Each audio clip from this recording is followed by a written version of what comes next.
Amazon പ്രൈമിൻ്റെ ഏറ്റവും പുതിയ കോമഡി ആക്ഷൻ സിനിമയായിട്ടുള്ള ഹെഡ്സ് ഓഫ് ദ സ്റ്റേറ്റ് റിലീസായിട്ടുണ്ട് ആമസോൺ പ്രൈമിൽ. ജോൺ സിനയും പ്രിയങ്ക ചോപ്രയും ഇദ്രിസ് എൽബയൊക്കെയാണ് സിനിമയിൽ ലീഡിങ് റോൾ ചെയ്തിട്ടുണ്ട്. നിങ്ങളൊരു സീരിയസ് സിനിമയൊന്നും അല്ല നോക്കുന്നെങ്കിൽ ഒരു കോമഡി സിനിമ, അതായത് ആക്ഷൻ സീക്വൻസുകൾ കാണും, പക്ഷേ ഇതൊരു കോമഡി സിനിമ ആയിരിക്കണം എന്നുണ്ടെങ്കിൽ നിങ്ങൾക്ക് കാണാൻ പറ്റുന്ന സാധനമായിരിക്കും. ഇതിനകത്ത് ചർച്ച ചെയ്യുന്ന ഇഷ്യൂ, അതായത് ഇതിൻ്റെ സ്റ്റോറി എന്ന് പറഞ്ഞാൽ ഭയങ്കര സീരിയസ് ആയിട്ടുള്ള മാറ്ററൊക്കെയാണ്, പക്ഷേ നമുക്കിത് ഭയങ്കര ഫൺ ഫിൽഡ് ആയിട്ടാണ് തോന്നുന്നത്. നോബഡി ഒക്കെ ഡയറക്റ്റ് ചെയ്ത അതേ ഡയറക്ടർ തന്നെയാണ് ഈ സിനിമയെ ഡയറക്റ്റ് ചെയ്തിട്ടുള്ളത്.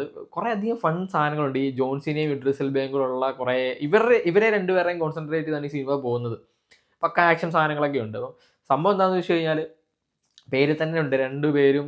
ഒരാൾ, അതായത് ജോൺ സിന എന്ന് പറയുന്നത് അമേരിക്കൻ പ്രസിഡന്റും ഇദ്രിസ് എൽബയുടെ ക്യാരക്ടർ ഈ പറയുന്ന പോലെ തന്നെ UK പ്രൈം മിനിസ്റ്ററാണ്. അപ്പം ഇവർ തമ്മിൽ ചെറിയ ചെറിയ പ്രശ്നങ്ങളുണ്ട്. അതായത് ഒരാൾ സിനിമാ നടനാണ്, അങ്ങനെ ഇയാൾ മറ്റേതെന്ന് വെച്ച് കഴിഞ്ഞാൽ പ്രൈം മിനിസ്റ്റർ എന്ന് പറഞ്ഞാൽ പുള്ളി, അതായത് പ്രോപ്പറായിട്ട് രീതിയിൽ വരുന്നു, പുള്ളി ഈ നാട് നന്നാക്കണം പരിപാടികളൊക്കെയാണ്. മറ്റേത് കുറച്ചും കൂടെ ഫണ്ണായിട്ടുള്ള അമേരിക്കൻ ട്രംപിനെ പോലെ ഒന്നുമല്ല, ഒരു ഫണ്ണായിട്ടുള്ള കൈയാണ്. അപ്പം ഇവർ തമ്മിലൊരു ചെറിയ പ്രശ്നങ്ങളുണ്ട്. അപ്പം ഇവർ തമ്മിൽ ഒരു മീറ്റിംഗ് ഉണ്ട്, നാറ്റോയുടെ ഒരു മീറ്റിങ്ങിൻ്റെ സമയത്ത് ഇവർ തമ്മിൽ കാണുന്നതും ഈ പ്രശ്നം സോൾവ് ചെയ്യാനായിട്ട് ഇവർ എയർഫോഴ്സ് ഉണ്ട്, അതായത് അമേരിക്കൻ പ്രസിഡന്റിൻ്റെ ഒഫീഷ്യൽ പ്ലെയിൻ ഉണ്ടല്ലോ, അപ്പം ആ ഒരു പ്ലെയിനിൽ ഇവരൊരു ചെറിയ ഫ്ലൈറ്റ് ഒരു ട്രിപ്പ് പോലെ, അതായത് ഒരു സ്ഥലത്ത് നിന്ന് അതായത് ഈ സാധനം സോൾവ് ചെയ്യാനായിട്ട് ഇവർ ഫ്രണ്ട്സ് ആണെന്ന് നാട്ടുകാരെ കാണിക്കാനായിട്ട് ഇവർ പോകുന്നതാണ്. അത് ആ ഒരു ട്രെയിലറിൽ കാണിക്കുന്നുണ്ട് ഈ സാധനമൊക്കെ. ഞാൻ ഈ പറഞ്ഞ സാധനങ്ങളൊക്കെ ട്രെയിലറിൽ കാണിക്കുന്നുണ്ട്. അപ്പം ഈ ഒരു ഫ്ലൈറ്റ് ഇൻഫിൽട്രേറ്റ് ചെയ്യുന്നതും ഒരു ഭയങ്കര ഒരു ഗ്യാങ്സ്റ്റർ ആയിട്ടുള്ള, അല്ലെങ്കിൽ ഈ പറയുന്ന ഒരു വലിയ വില്ലൻ നിന്ന് ഇൻഫിൽട്രേറ്റ് ചെയ്യുന്നതും അങ്ങനെ അത് കഴിഞ്ഞിട്ടുണ്ടാകുന്നത്, അതായത് അമേരിക്കൻ പ്രസിഡന്റും UK പ്രൈം മിനിസ്റ്റർ, ലണ്ടൻ്റെ പ്രൈം മിനിസ്റ്ററുമാണ് ഈ പ്ലെയിനിൽ പോകുന്നത്. അപ്പോൾ അത് ഇൻഫിൽട്രേറ്റ് ചെയ്തിട്ട് ഈ ഫ്ലൈറ്റ് ക്രാഷ് ലാൻഡ് ചെയ്യുന്നതൊക്കെയാണ് പിന്നെ ഈ സിനിമയിൽ കാണിക്കുന്നത്.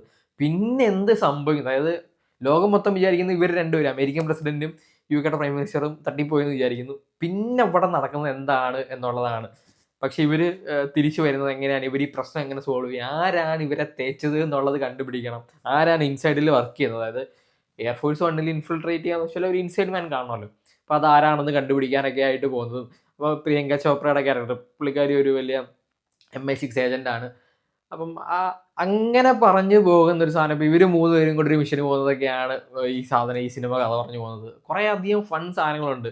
ജോൺ സിനെ അറിയുന്ന ജോൺ സിനയുടെ ചില ക്യാരക്ടറുണ്ട്, നല്ല പണ്ടത്തെ പോലെ ഒന്നുമില്ല, പുള്ളി നന്നായിട്ട് അഭിനയിക്കുന്നുണ്ട്. ഇപ്പോൾ പ്രത്യേകിച്ച് ഈ കോമഡി ക്യാരക്ടറുകളൊക്കെ കിടിലമായിട്ട് ചെയ്യും ഇപ്പോൾ ജോൺ സിന. അപ്പം ആ ഒരു സാധനവും ഇദ്രിസ് എൽബയുടെ ആ ഒരു സീരിയസ് ക്യാരക്ടറും പിന്നെ ഇടയ്ക്ക് കുറേ ആക്ഷൻ സാധനങ്ങളും, അതായത് ഒരാൾ ഭയങ്കര സിനിമ സ്റ്റാറാണ്, പുള്ളി സിനിമയിലെ ആക്ഷൻ സീക്വൻസുകൾ ചെയ്തിട്ടുണ്ട്, മറ്റേ ആൾ റിയൽ ലൈഫ് സോൾജിയർ ആയിരുന്നു. അപ്പം അതിൻ്റെ പ്രശ്നങ്ങൾ, ഇവർ തമ്മിലുള്ള പ്രശ്നം എന്താണ്, ഇതെല്ലാം പറഞ്ഞ് സോൾവ് ചെയ്യുമോ, ഇവരെങ്ങനെ ഇൻസൈഡ്മാനെ കണ്ടുപിടിക്കും, ആ സാധനങ്ങളൊക്കെ പറഞ്ഞു പോകുന്ന കിടിലൻ സിനിമയാണ്. കുറേ അധികം കിടിലൻ ആക്ഷൻ സീക്വൻസ് ഉണ്ട്. പ്രത്യേകിച്ച് പ്രിയങ്ക ചോപ്രയുടെ കുറേ അധികം സാധനങ്ങളുണ്ട്, കുറേ അധികം ആക്ഷൻ സീക്വൻസുകളുണ്ട്.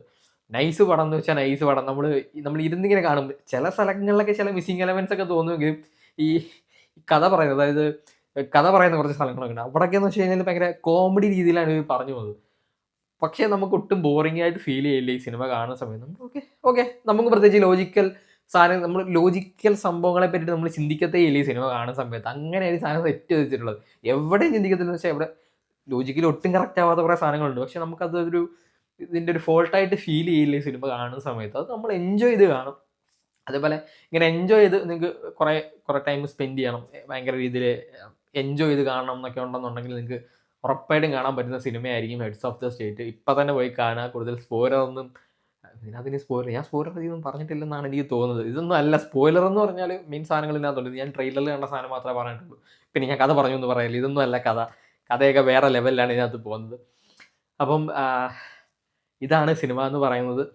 കണ്ടു നോക്കിയിട്ട് നിങ്ങളുടെ ഒപ്പീനിയൻസ് പറയാം. അതാണ് ഹെഡ്സ് ഓഫ് ദ സ്റ്റേറ്റ്.